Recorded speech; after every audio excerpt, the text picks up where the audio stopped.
বিসমিল্লাহির রহমানির রহিম। সম্মানিত সুধী বন্ধুরা আমার, সুদীর্ঘ 54 বছর এই স্বাধীন দেশে বসবাস করেছি। একজন সুনাগরিক হওয়ার চেষ্টাই করেছি সব সময়। মুক্তিযুদ্ধ এবং স্বাধীনতা পরবর্তী সময়গুলো পার করেছি।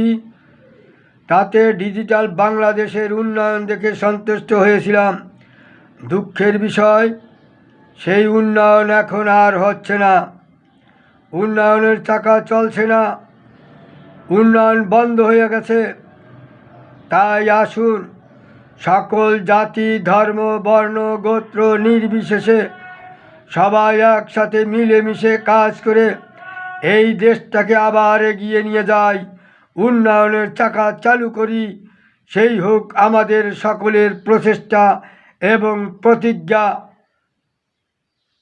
তাতে ভালো থাকবে বাংলাদেশ, ভালো থাকবে পরিবেশ, ভালো থাকবো আমরা সবাই, ইনশাআল্লাহ।